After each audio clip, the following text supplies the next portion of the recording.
fact, but it's more than basic. It's a portion of his rap at the core is ancient. It's imported like a pack of some more observations are important, like the fact that we're bored of fake shit. More creative, have the floor, so take it. Travel to the core is a normal placement. Tattoos on my arm in a form of face.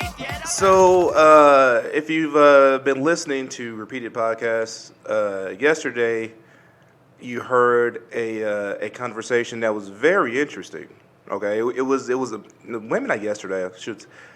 Let me just say last podcast, the most recently last podcast you heard that we posted was a very interesting conversation, and in that conversation you heard the actual process that me and Ben go through to discuss any given problem. Okay, what happens when we discuss a problem is Ben will say something that is mostly wrong. Correct. And then I will think about the wrongness and usually come to another wrong conclusion. And we will bounce the wrongness back and forth until we circle around closer to rightness. And we'll do that about 6 or 7 dozen times until eventually we come to something that sounds true for us. And then we move on to the next problem. Well, yesterday, you heard basically the beginning stages of that in the discussion that we were having, but that's exactly what I want to do in this podcast. I really want to have a real conversation, and that's the way my real conversations go. So if you didn't like that last podcast, you probably don't like the podcast.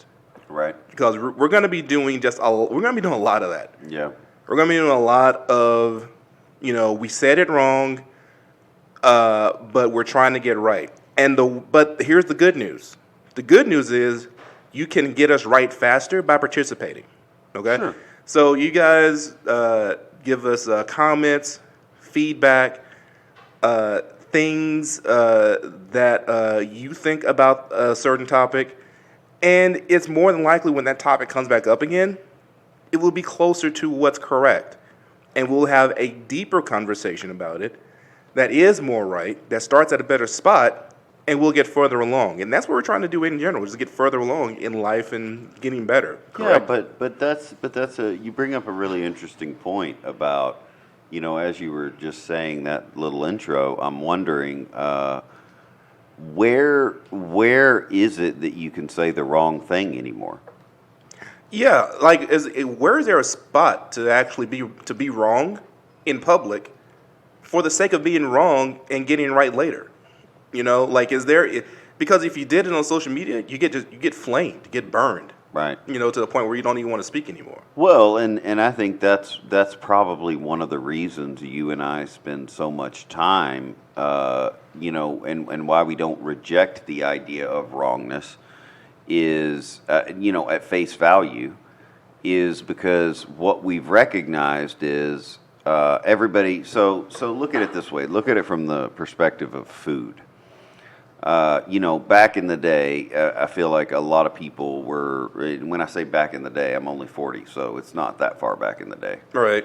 But back in the day, people were like, hey, here's how you make an apple pie. Right. And so they talked about it, right? Right. And then this one lady, woman, girl, man, dude, bro, right. Human. person said, what if I put salt in it? Uh-huh. And everybody went, nah. Why would you put salt in apple pie? That's ridiculous. Don't ever do that. Yeah, that's terrible. And so then Salt Human made their apple pie, and it was terrible. Right. But what did we do after we ate the salt apple pie? Well, we went to Grandma's, and we got a fucking actual pie. So here's where so that was the way it was. Now where the way it is now the way it is that everyone is so afraid to say, I want to put salt in my apple pie, okay? Mm-hmm. That not only is there no conversation taking place, but not even Grandma's making apple pie anymore. Right. Why would Grandma make apple pie? These motherfuckers don't even know why it's good.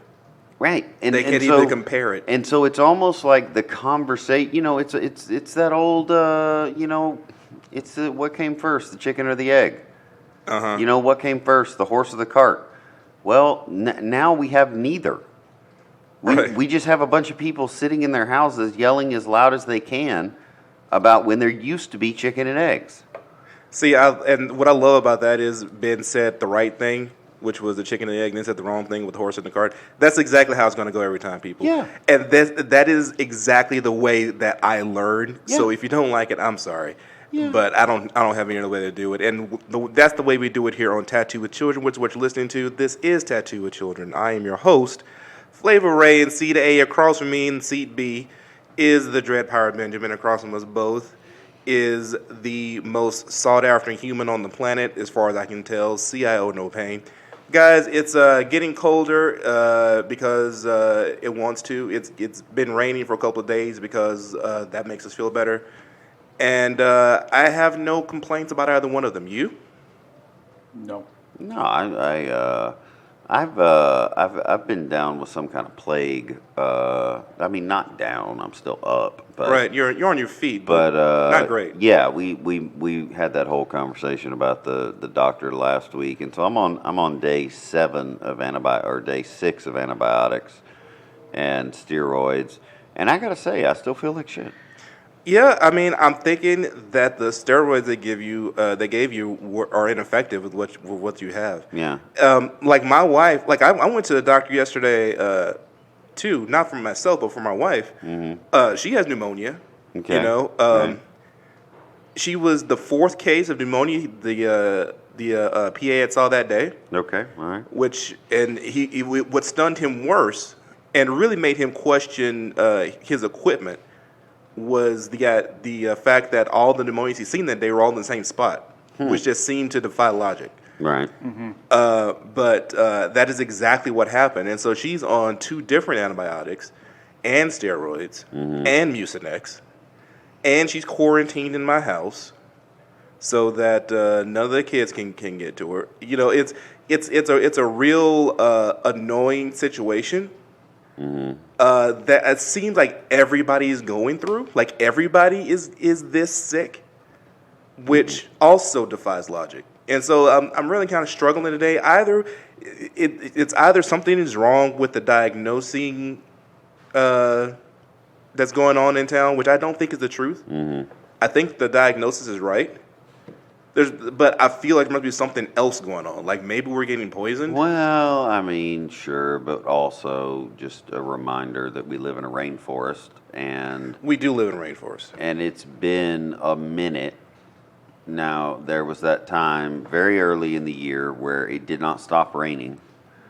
But the weird thing about that time was, or maybe it was last year, I don't know. Anyway, the weird thing about that time was that it wasn't that humid before or after the rain. Right. Well, now we're back to that 99% humidity. Yeah. Whereas, like, is it raining right now? And you walk out and you don't feel anything. No, it's not raining right now. I'm just in a sauna. You're just in the rain right now. Like Yeah. it really feels. If you haven't been to East Texas, guys, if you can imagine what it feels like inside of a wet sock, that's a lot of the time how it feels like. That's how I felt like in my bedroom last night. Yeah. Like I'm trying to sleep last night, and literally my sheets are sticking to me, you know, because of this sheen of moisture that's just sort of permeating all the surfaces. Yeah. And you know, I can't sleep in that. Right. You know, And it's October, too.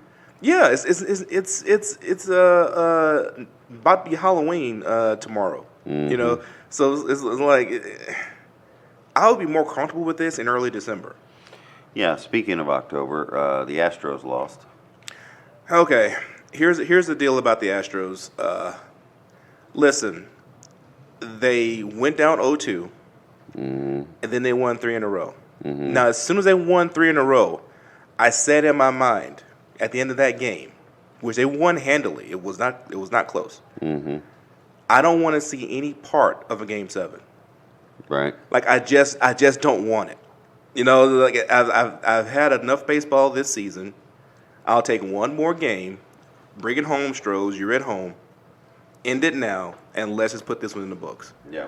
And they did not do that. Okay, they got 2 runs in the first, no runs after that, and it was not their best performance. And 0 for 5 boys, now 0 for 6.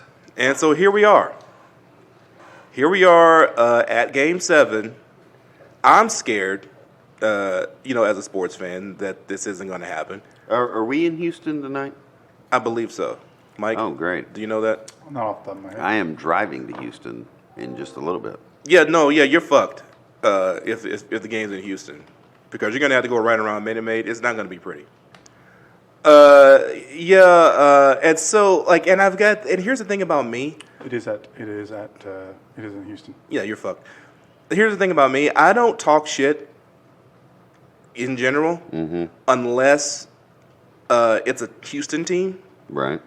And somebody comes at me. Okay. And there's this guy on IG who he didn't come at me directly, but he has made a comment I took issue with, and so he and I have been like every game we'll add on to that same comment stream. Like he came back with 2-0 when the Astros hadn't won a game in the series, and then I came back with 2-2, and so now he and I are both stuck in the same spot. Right. Hearts in our throat. Right. Because we know that whoever wins this game Right. is going to have to put up with this shit for a year. Yeah, you're gonna have bragging rights for a year. It's gonna be fantastic. I don't but as a result, I feel like I've made a best friend. Like I Right. feel like he and I are going to Yeah. meet each other, hang out, and Right. our kids are going to play. Yeah, exactly. I do like that the internet has decided to take Joe Buck to task on how old Han Solo is, or whatever this motherfucker's name is. Yeah, I love that you said Han Solo. What's his name? Oh god. Soto. Apparently, Joe Buck can't go like 10 minutes without saying he's 21, and everybody's losing their mind. I cannot tell you how many people on my Facebook feed last night posted Medea pictures with the where she's loading the pistol. Sorry.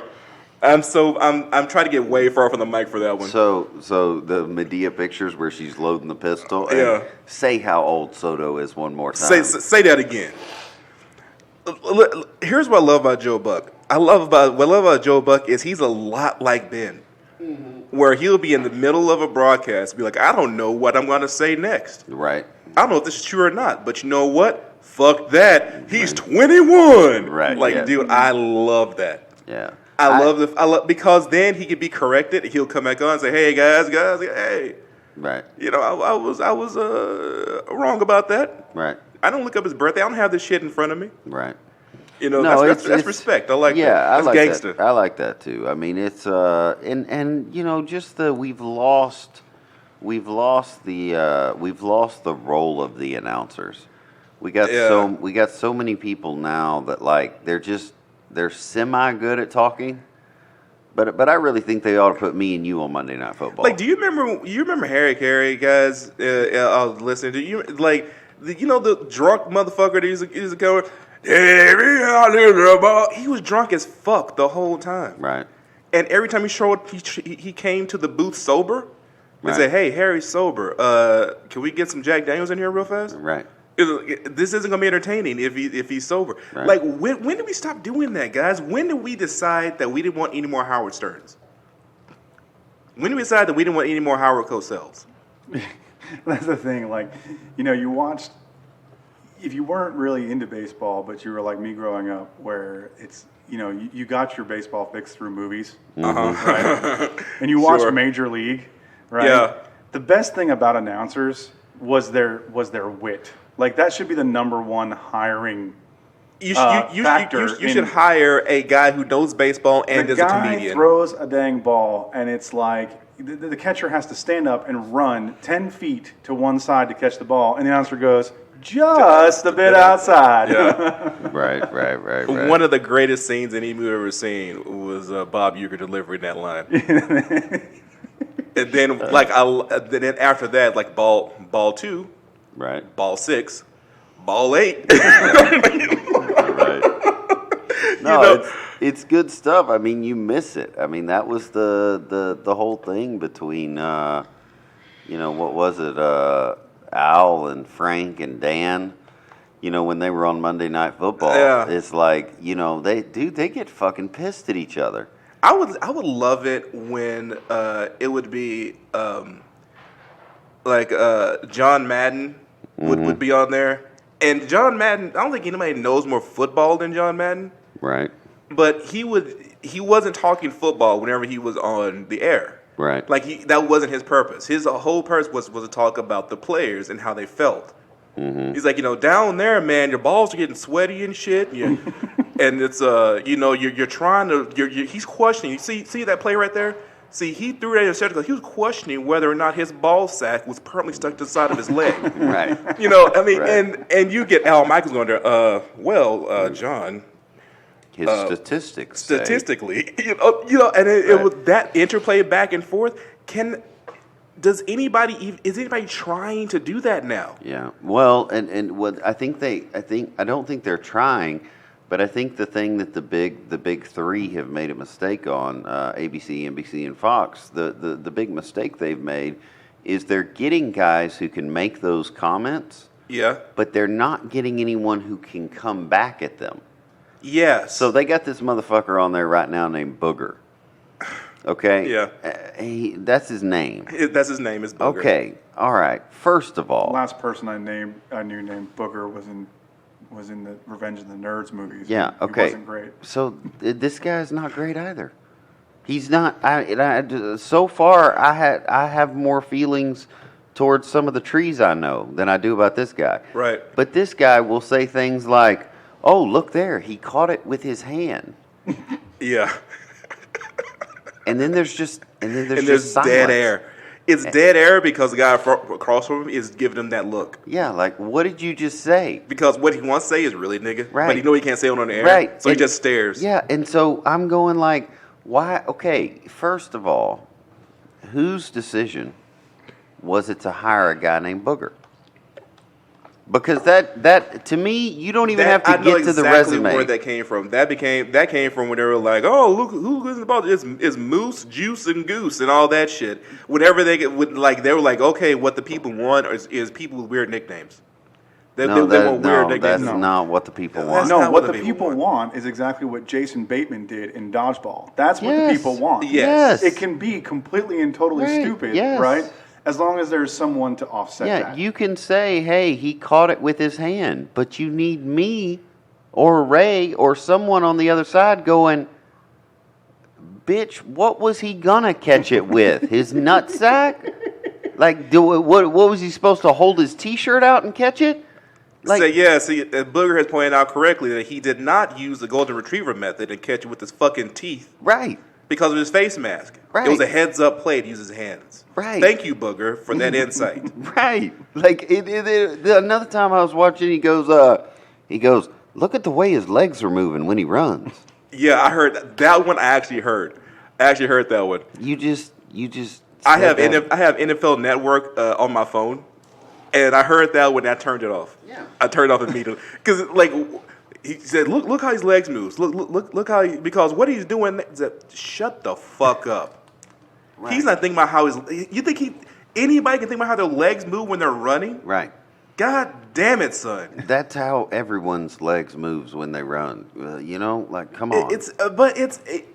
The problem I think is from the fact that there is an immediacy to everything that everybody does on air now. They're red dudes. You hear that? You heard that? That's coming right out. Yeah. Yeah. The thing that everybody does on air now is immediately commented on. Right.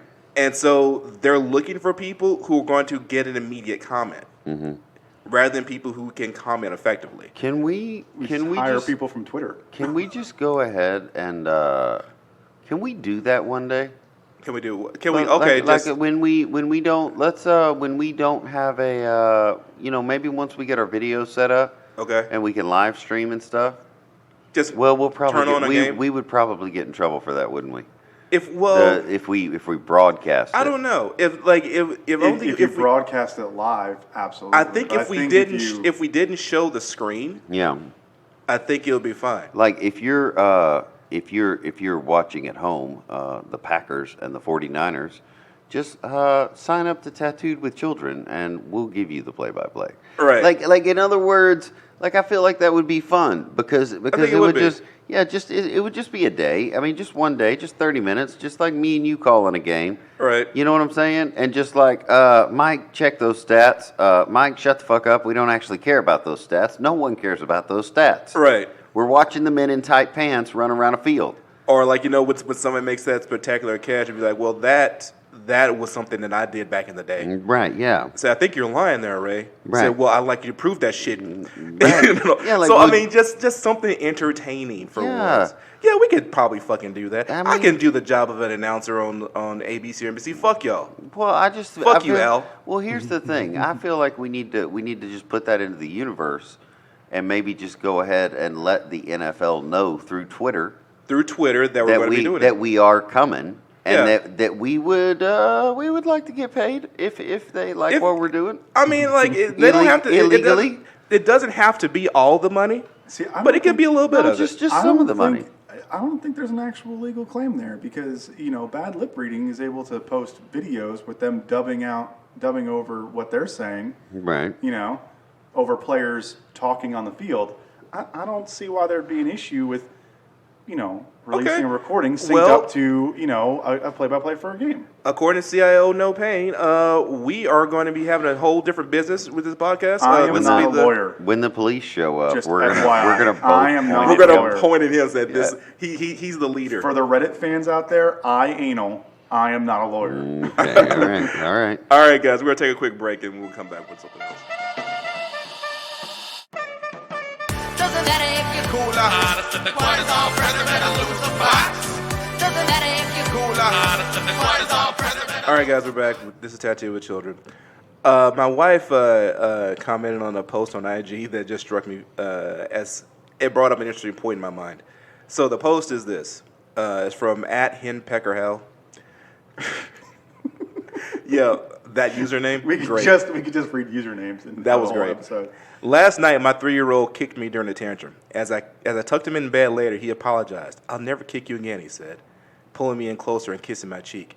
"Just do exactly what I tell you to do, and I'll never kick you again." My son's a mobster. Nice. And my wife's comment was, "That sounds like a little girl that we made." And the little girl she's referring to is my 2, about to be 3-year-old named Lila. And Lila is probably the most gangster human I've ever met in my entire life. Okay. She is definitely that child that will smile the entire time and say, "Hey, let's go outside," and then you'll be like, "No, we can't go outside right now," and she will literally drag you to the door against your will and force you against the glass until you open it to save your own face. Interesting. Because she's huge. Yeah. Like Ben has seen her. Right. For her age, she's probably at least twice the size of another kid her age. I've noticed though that seems to be a trend right now. Making big humans. Yeah, making giant humans. Like it was like, guys, I'm 40 years old. So if you do the math, I'm only 41. Do the math. I was 38 when I made this kid. Yeah. Obviously, that was not on purpose. I'm not that stupid to do that on purpose, but I am that horny to do it by accident. Yeah. That was I'm gonna be real with you. That was probably a mistake. You fucked up. Look, I will never in my life say that any child born was a mistake. I won't do that. Right. But I will say that it was unplanned. My Okay. first child was very planned. Right. I didn't mean Lila was a mistake. I meant your horniness was a My mistake. horniness was like, I don't think. I totally agree with you. I have no issue with the children. Look, I remember making Lila specifically, and that was a good one. Yeah. Okay? Like, and if I had been in my right mind at the time, which I wasn't, I would have known that one had a baby in it.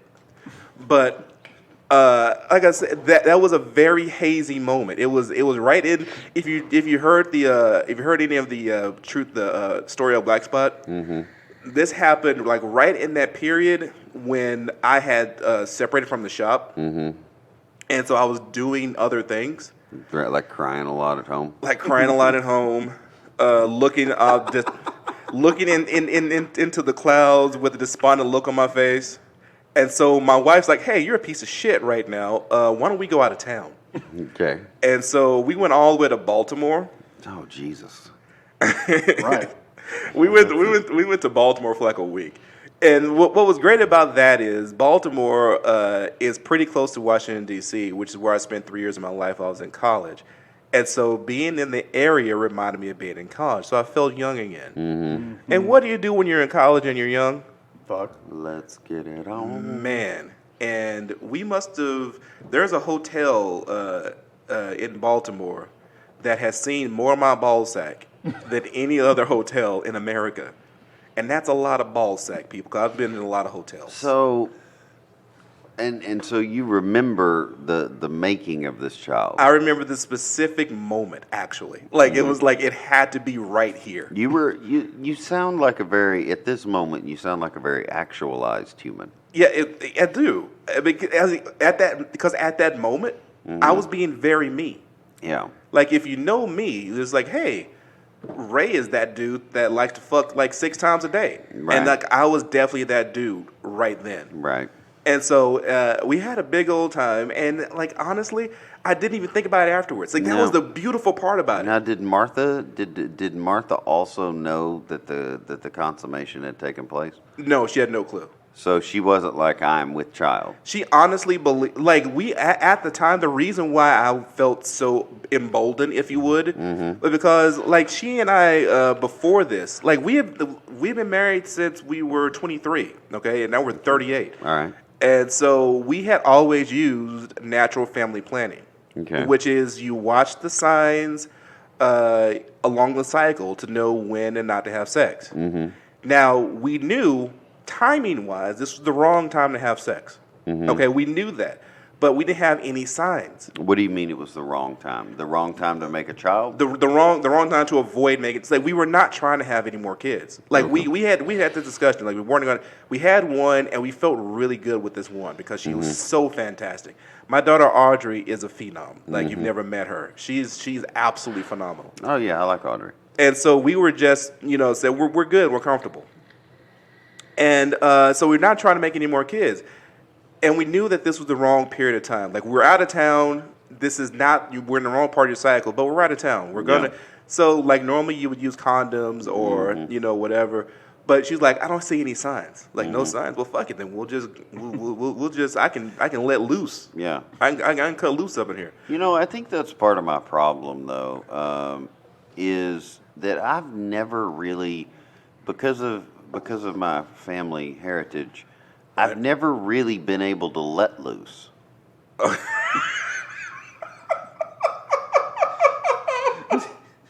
In other words,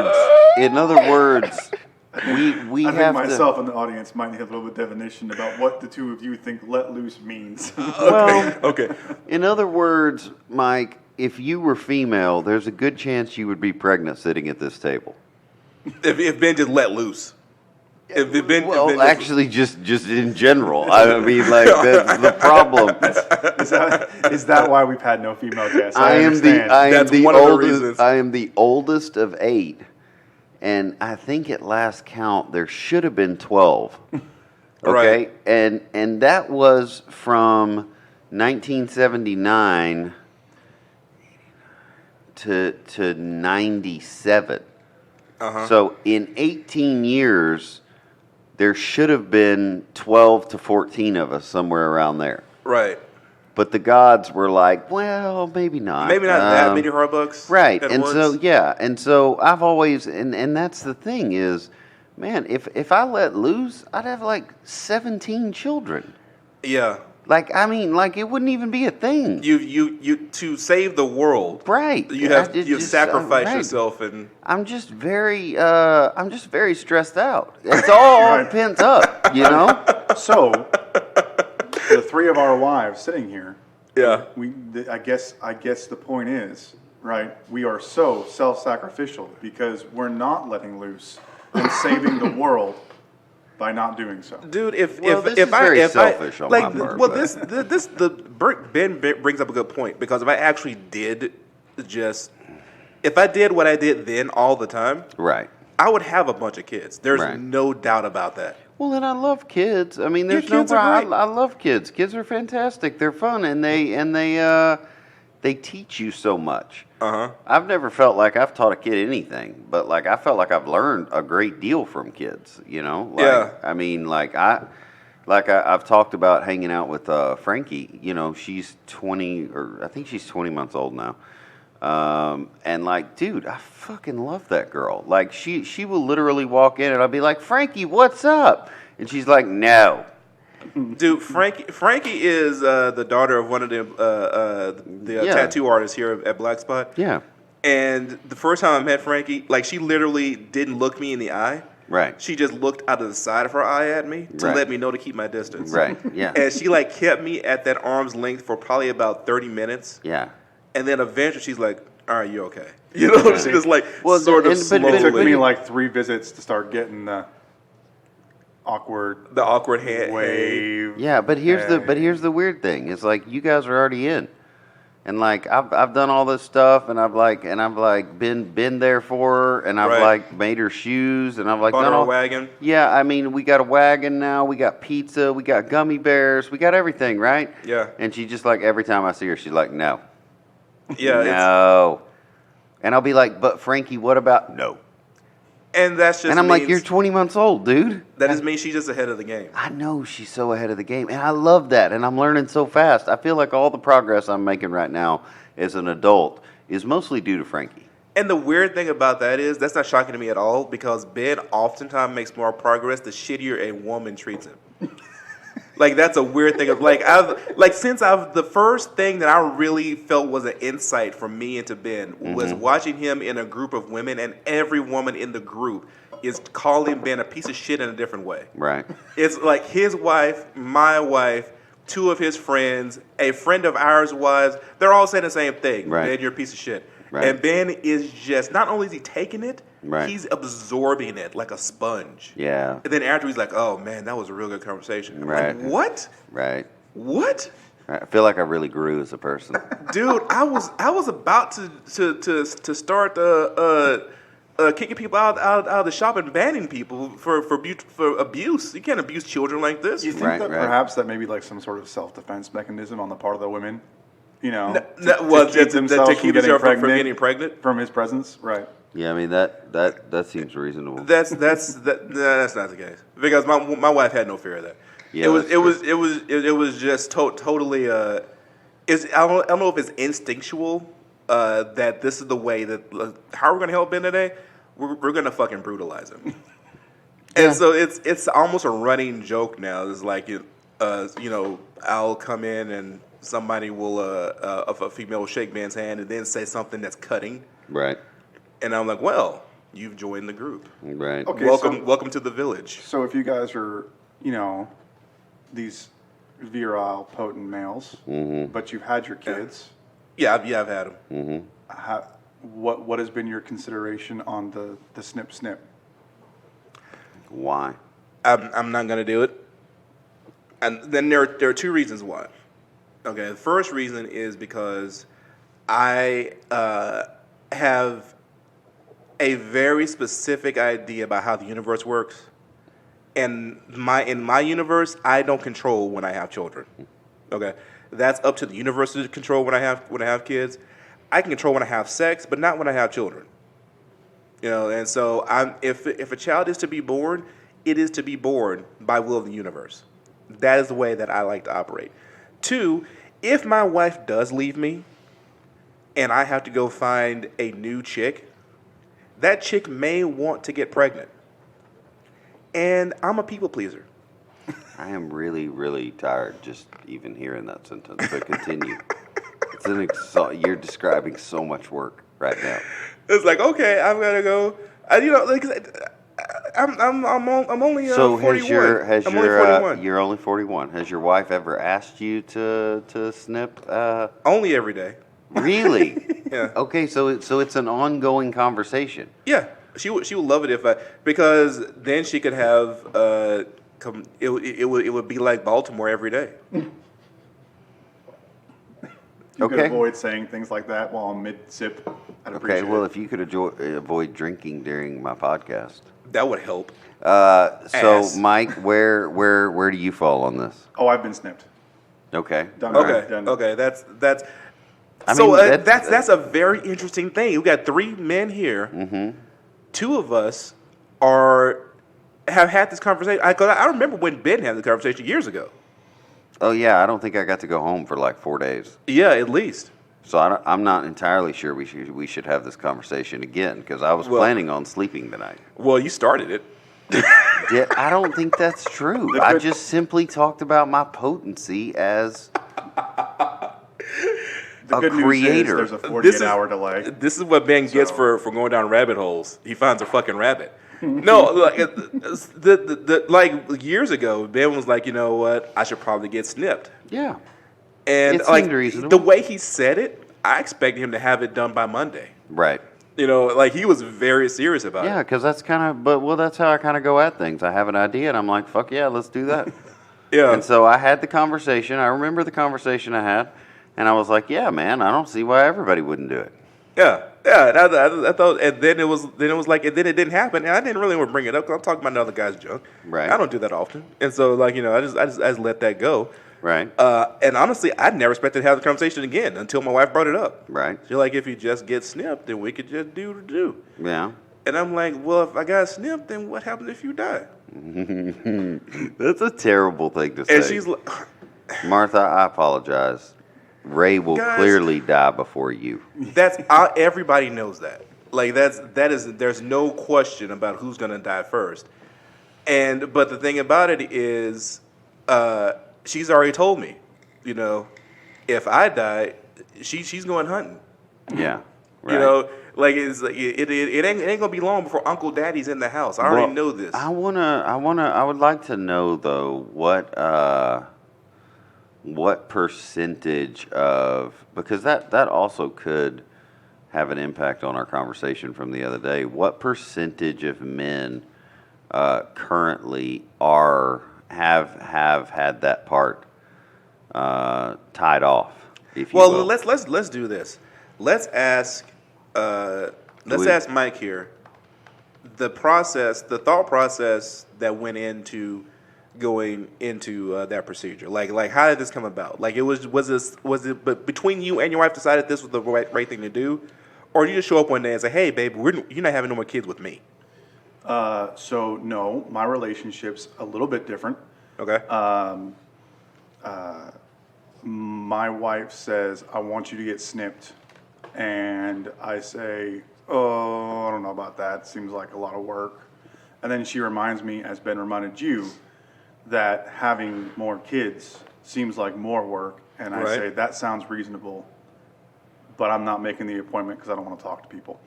So she handles setting it all up, and I just got to show up and be there and do the thing. That's pretty much how it went. Because the truth of the matter is, I very much empathize with your story about Baltimore, simply because mine was the same exact thing, right? Except it was Kentucky, as opposed to Baltimore. Yeah. Yeah, Baltimore definitely sectioned in Kentucky. So basically, what we're doing here is we've got a podcast with 2 males with 0 self-control. That's not true. I only have 2 kids. I'm 41 years old. My self-control is like a monk. I'm literally an ascetic. Continue. So she makes the appointment. You show up. Here's. I mostly show up out of irony because she makes an appointment. There's 2 urologists in Nacogdoches. Right. Okay. And she knows my sense of humor and knows I can't help but go to the appointment when she makes it with a urologist named Dr. Head. So, I was like, okay, well, I'm destined to be there. Yeah, okay. So she picked the right doctor to make sure you show at the appointment. Right. And so you show up to see Dr. Head. How many children do you have? 4. Yeah. Well, maybe if I had 4 kids, I might have also gotten snipped. If I had 4, because honestly, the 2, like the first one, I had Audrey, and I thought to myself, man, I could have a dozen of these. Yeah. You know, I could have a dozen kids that are great in restaurants and don't yell and don't pitch fits and are super talented musicians and like I could have a bunch of those. I could have a whole baseball team. And then we did have Lila, and from the intro we knew that same DNA has nothing to do with same children. Like, she cannot be more different than her sister. And the thing about it is, she's probably smarter than Audrey. Mm-hmm. She's probably more talented musically than Audrey. Mm-hmm. She's definitely stronger than Audrey. Okay. But she is also much more opinionated. She's much more hard-headed. Mm-hmm. And if I die in my sleep, mm-hmm. there's a 30% chance that she smothered me. Okay. I mean, it's like she's so completely different. Yeah. Than her sister in just about every aspect. That the thought of a third child. Yeah. Horrifies me more than just about anything I can imagine.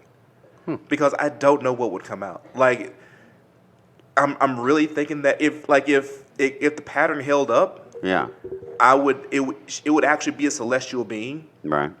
And I don't know how to raise those. Okay, it's like is it a boy or a girl?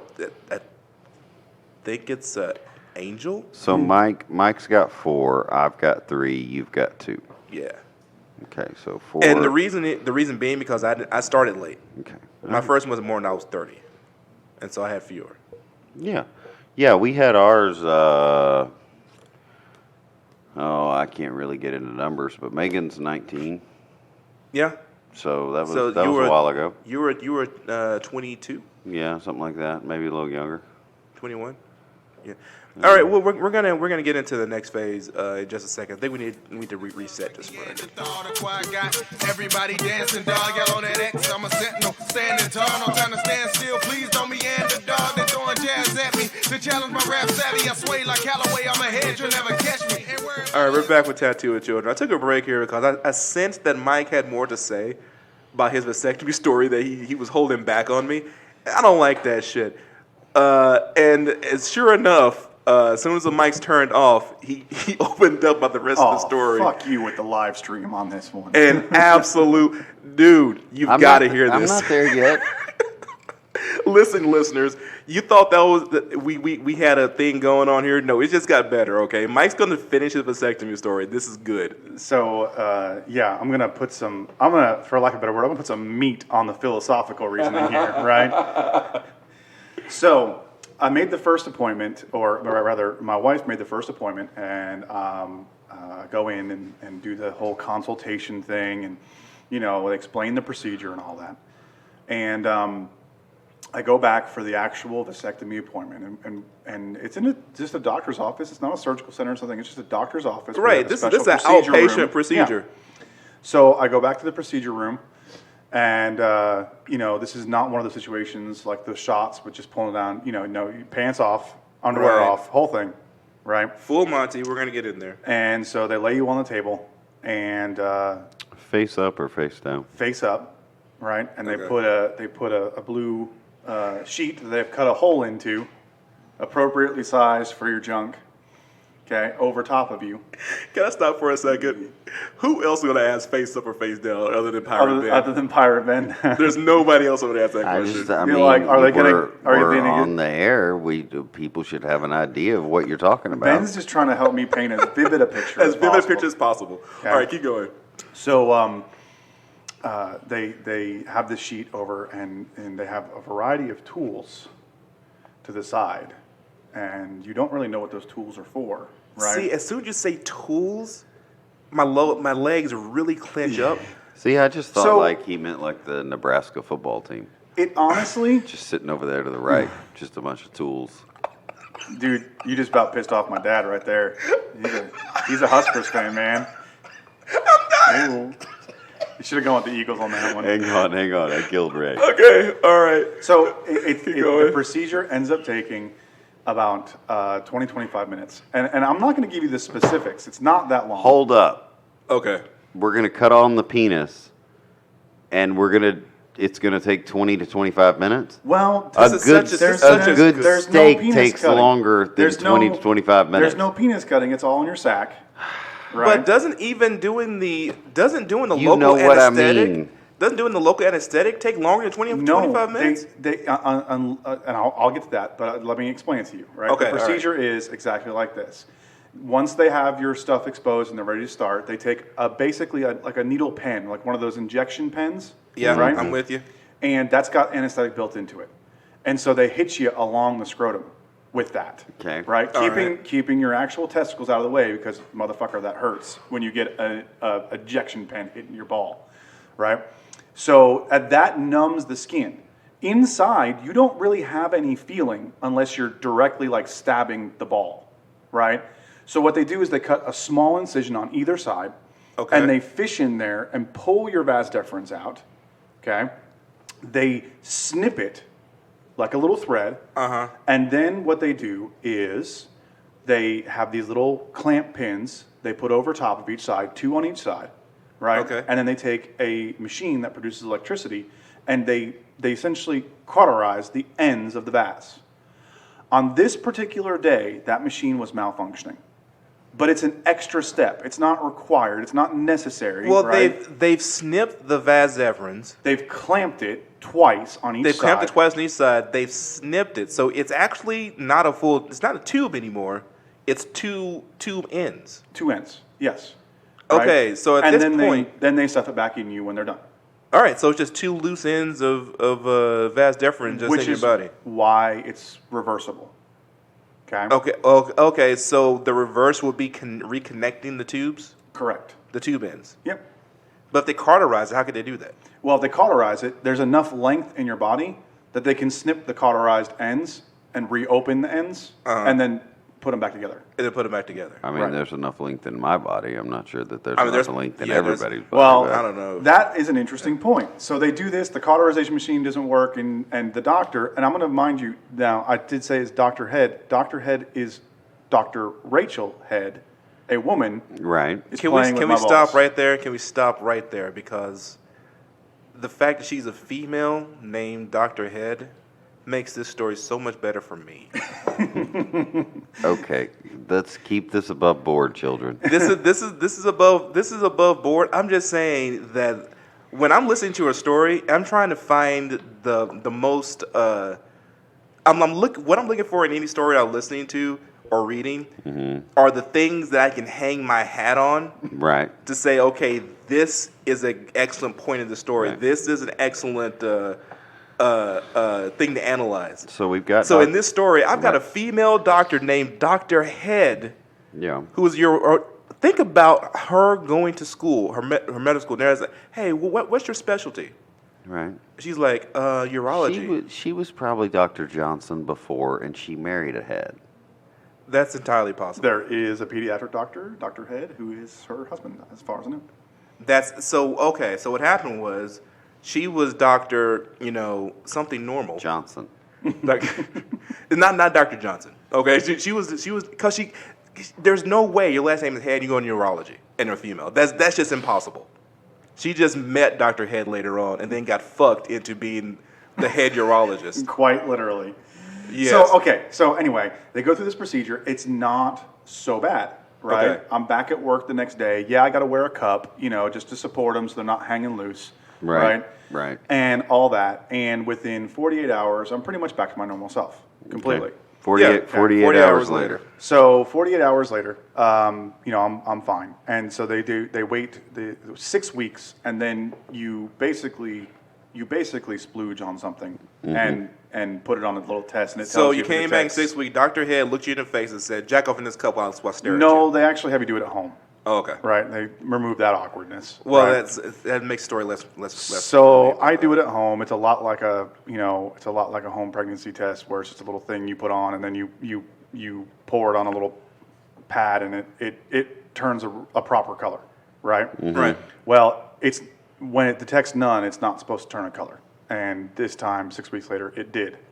So I go back to Dr. Head. Okay, and so let's explain the mechanics of two tubes that are not connected somehow delivering something out the other end of the tube. Right. Like So that particular function of your body is it's the vas deferens.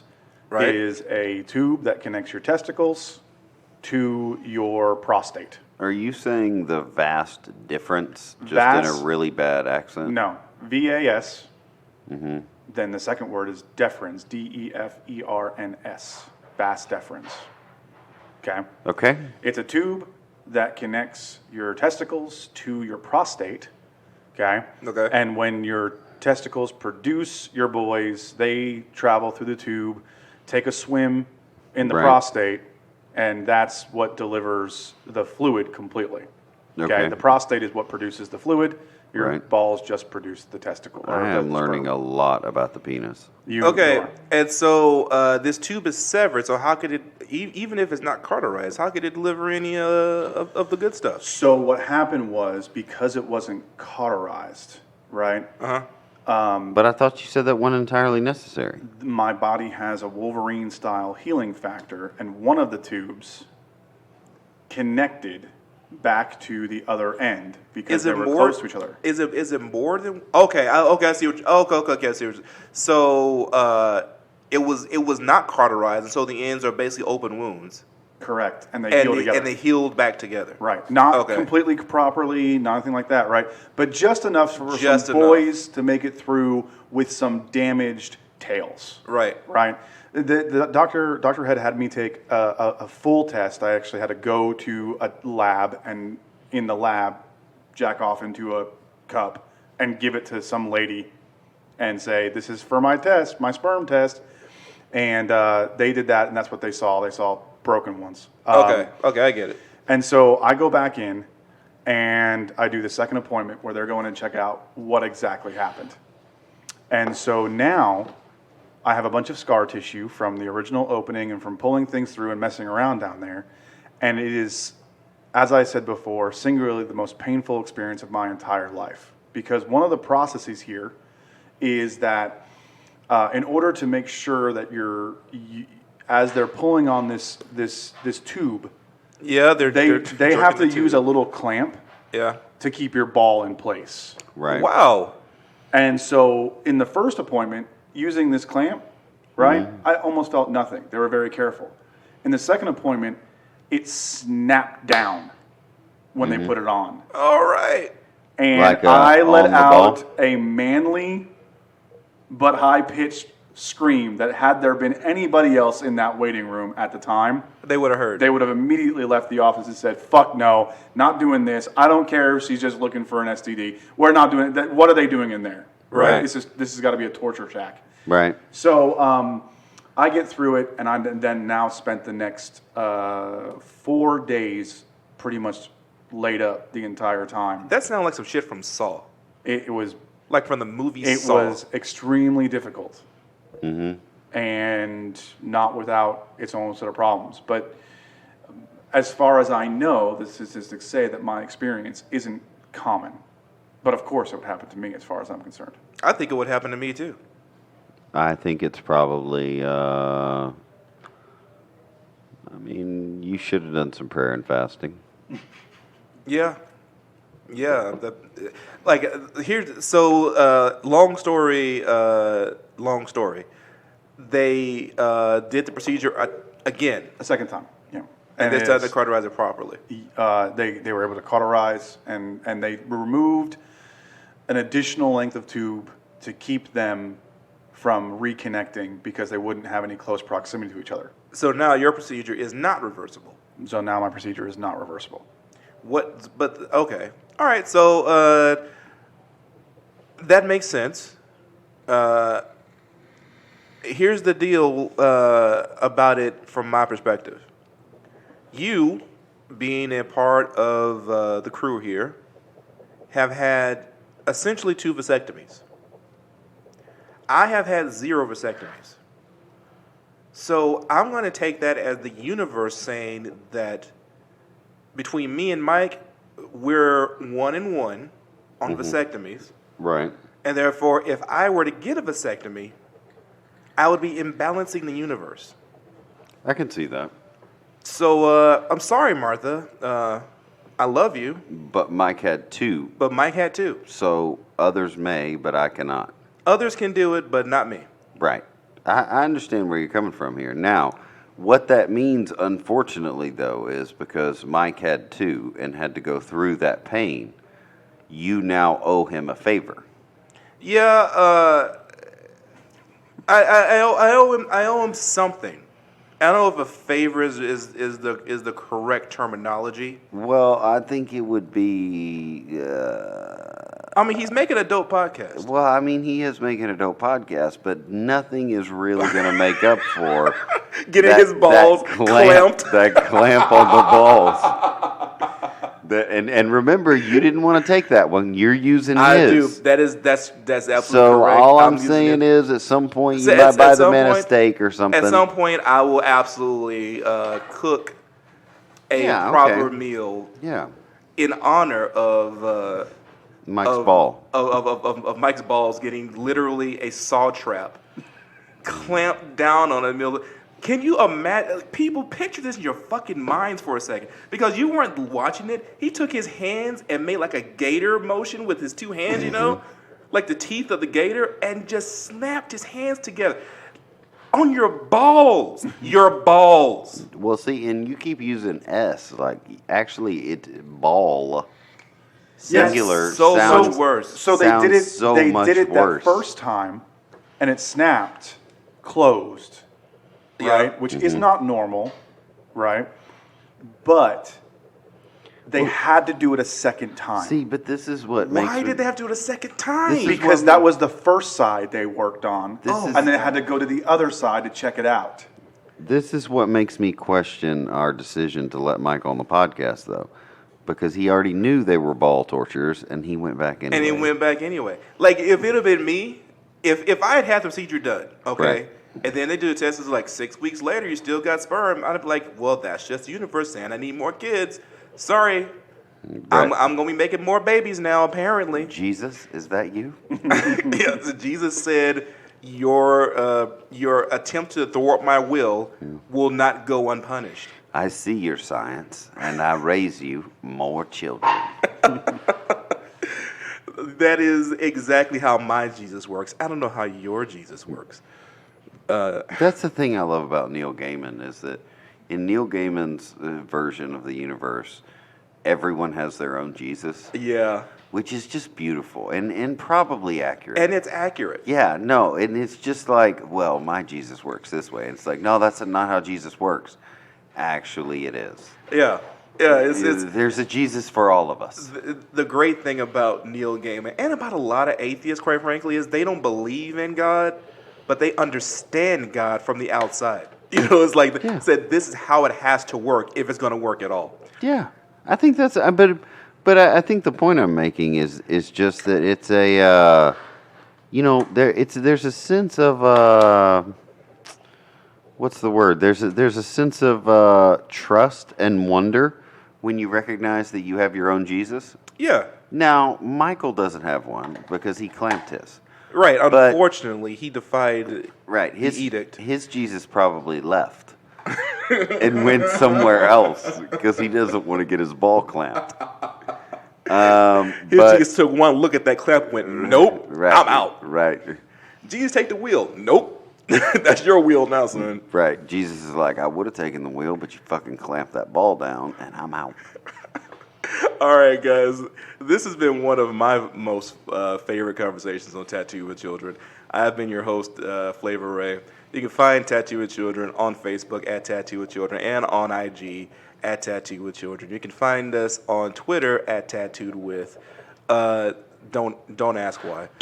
And you can find me on Twitter at Hunter Vanguard, one word, Hunter Vanguard. And you can find me on IG at Madara Shadow for some dope ass food pics. Which, by the way, I'm gonna start posting on the Twitter for Tattoo with Children as well. I'm going to start posting food pics on them. Yeah, absolutely.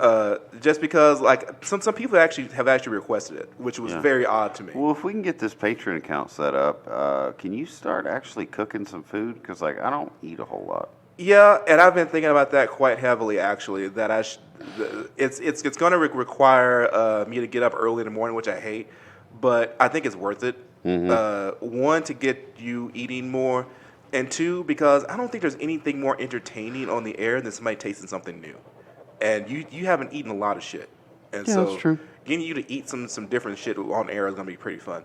Yeah. You can find Ben on IG at Black Crow Brother, and you can find him on IG also at Black Spot Tattoo Company. You can find Mike at CIO Payne on IG and at Payne.points on IG. That's Payne is spelled Payne. Guys, this has been an enlightening conversation, if nothing else. I laughed my ass off. All right. Sounds good. Love you guys. See ya.